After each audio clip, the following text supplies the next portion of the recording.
Why is it that we try to look for essence, this, that?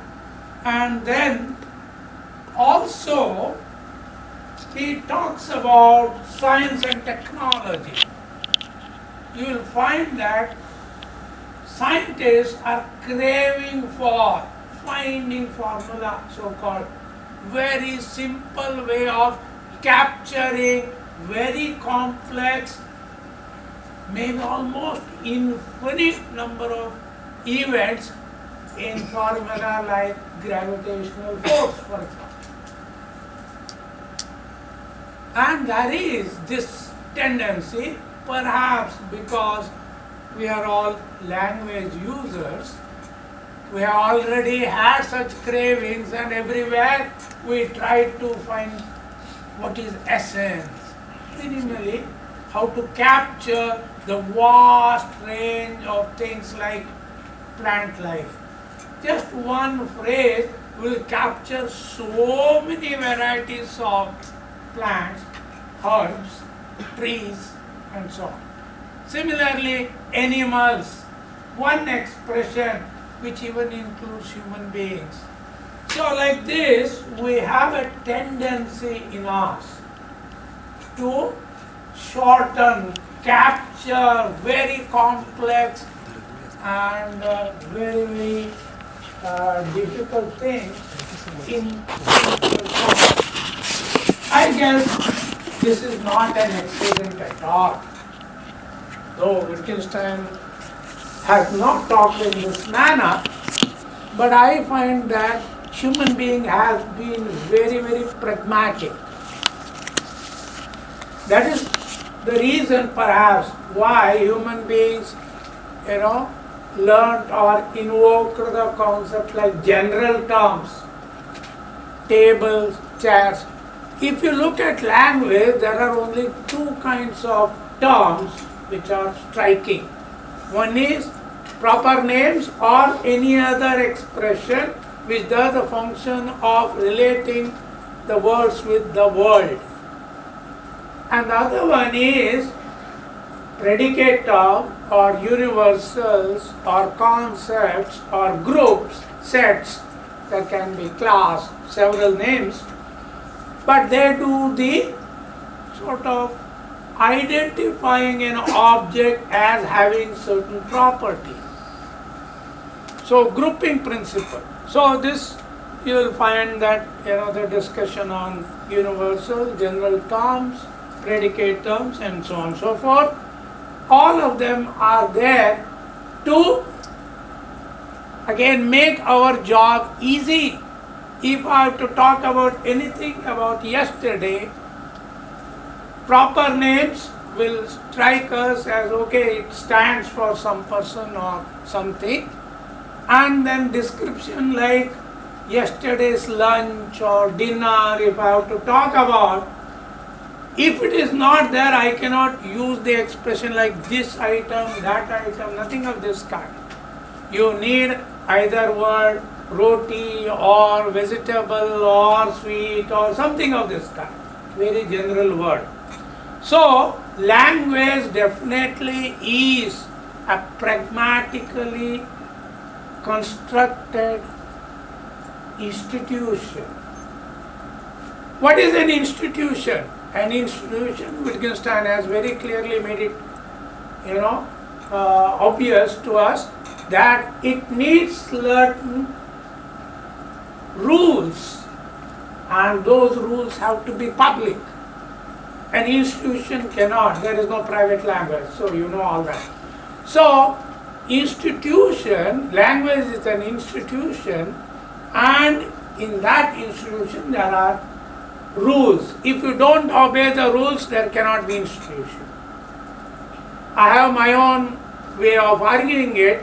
For example, imagine that there is one person, a great philosopher, okay, and he talks of great things, but only one weakness he has. What is it? Every sentence he utters, he will use one term in a deviant way. He will not use the way you use it, he will define it in a certain way. And he keeps on defining every term, technical term. Suppose he does it in this way, nobody else will understand it. That is because there is no regularity that is enough for us to even guess what is the meaning of a particular term, because every sentence he utters is deviant, one word or the other is deviant, so you cannot make out. Even if he is deviant in one word in a paragraph, you will not be able to make out. So, in other words, maybe 99% we have to follow the rules of the language, and only 1% we have the option of defining it in a technical way. So this is to just cut short that language is an institution, and I would like to say that religion is another, and banking system is yet another, education system is yet another, our government is yet another, and so on and so forth. Everything that is not nature or natural is cultural, and every aspect of culture involves the notion of institution. So, Wittgenstein was so upset in a way about this craving of the scientist, and then along with it he uses another expression which is of course mentioned earlier, very important: progress in science and technology, and we are after progress, of course. What is progress? Again, it was very mentioned also: building bigger buildings, more sophisticated buildings, more transportation forms of transportation, speed, and like that. And now he didn't know all this, mobiles, this, that, all kinds of things you can imagine, which of course is a result of our craving for several things of this kind: speed and comfort and whatnot, entertainment and so on. So this is what is progress. In science, there is only growth theory of knowledge. It increases in some sense. Anything that is a bad science or a misunderstanding of nature and so on is rejected, and we do nanotechnology now. Computer science will take a back seat if nanotechnology proceeds, or it will be incorporated in computer circuit and so on. Anyway, that is the motion of progress. And if you look at culture, what will happen? Will there be progress of this kind? Will you think of new philosophy getting born every year?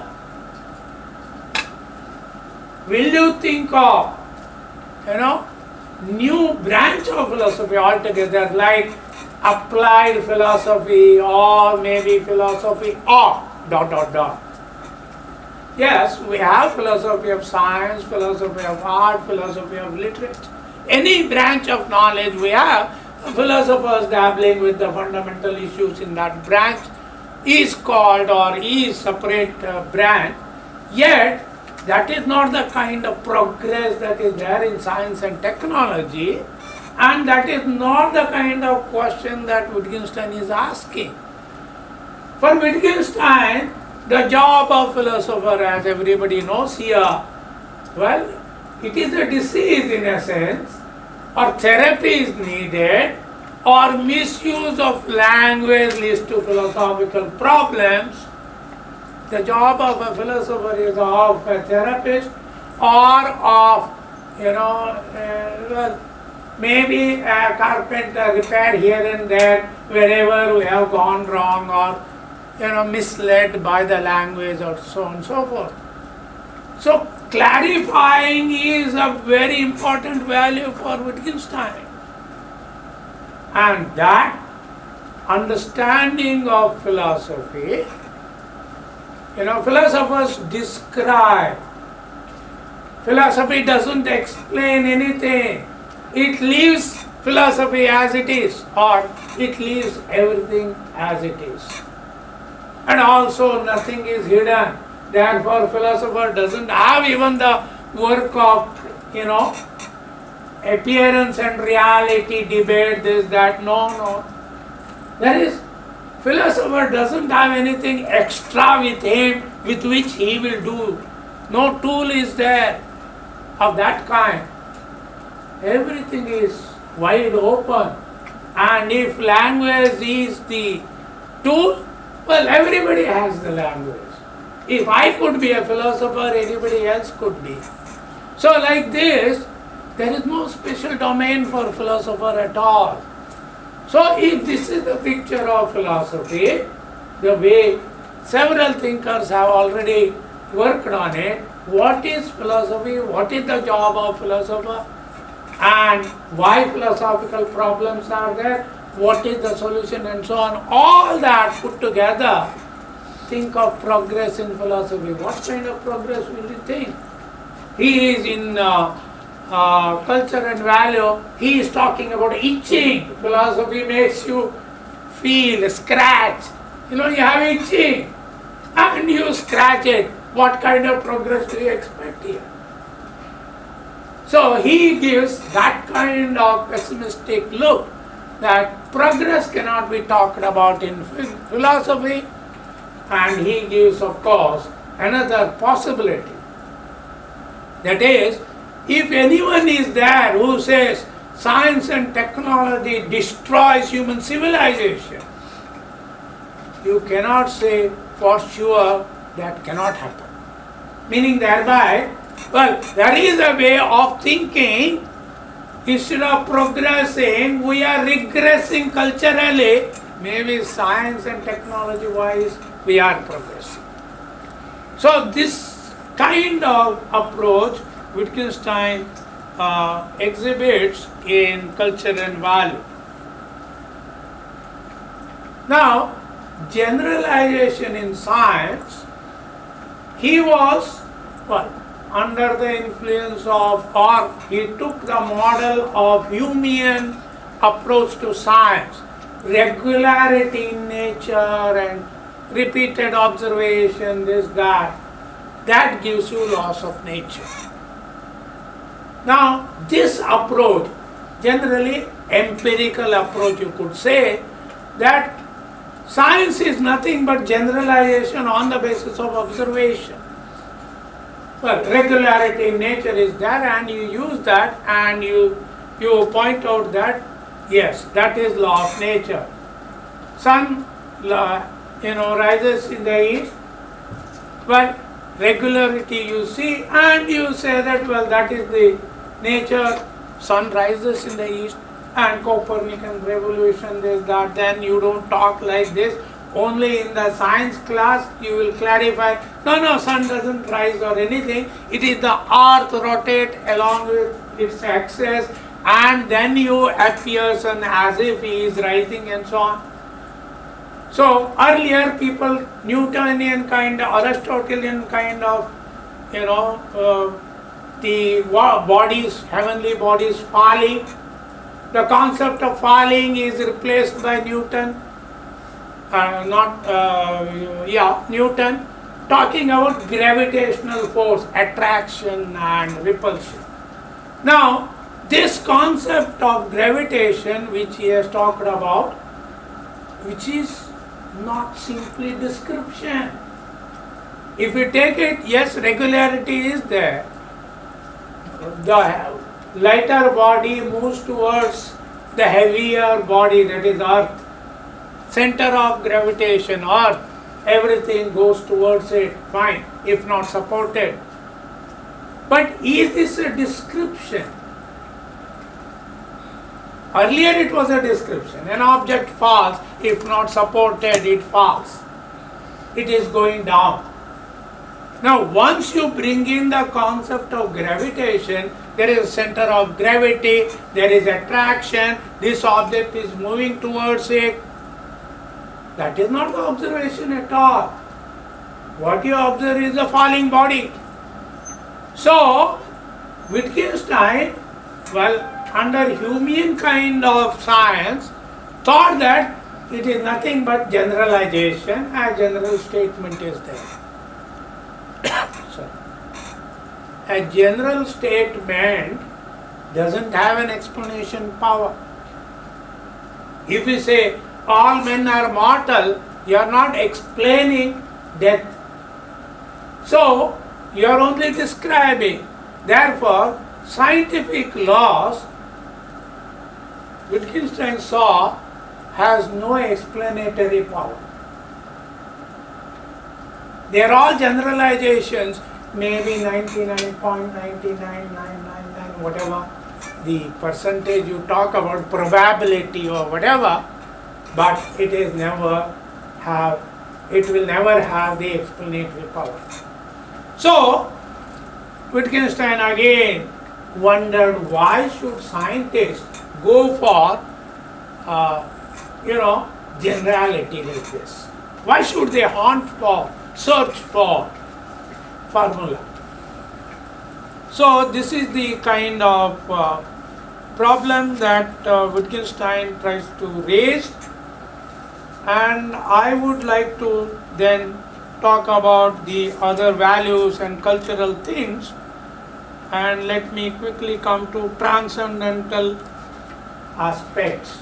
What are those? Ethics is transcendental, logic is transcendental, aesthetics is, religion is, God anyway is maybe. So it seems that there is one world, transcendental world, well, the other one is phenomenal world, and we live here, of course. How is that transcendental world is related to this empirical world? So this is a problem, at least to my mind. I don't understand how absolute values I can use every day. I am related to this world, everything is temporary, momentary, may not be momentary in the fraction of a second kind of thing. Well, 1 decade, 2 decades, maybe certain fashions continue and change. So like this, all institutions, culture is phenomenal, all the time changing. Some of the changes we recognize, some of the changes like quantum physics, we recognize only when drastic change is there, otherwise we overlook. Now I would like to say, Wittgenstein of course has already said in his lecture on ethics, we have relative value everywhere, they are reducible to descriptions. In other words, in Hare's terminology, good making characteristics. Certain good runner means a person who can run this much kilometer or miles within this much minutes or whatever. Good car, like that any value, it can be reduced to descriptive statements. Now that is not the value for Wittgenstein. He talks about absolute values, they are transcendental. So the emphasis seems to be something that is changing, that is empirical, phenomenal, something that doesn't change, that is transcendental. So logic doesn't change, mathematics doesn't change, ethics for Wittgenstein doesn't change, okay, religion cannot change, God also cannot change, self also cannot change. So all these things are so-called Platonic ideas, well, they don't change. And, well, they remain what they are. If they don't change, obviously they will remain what they are. And if something is valuable, it will remain as valuable. What kind of thing? We make the distinction between intrinsic value, instrumental value.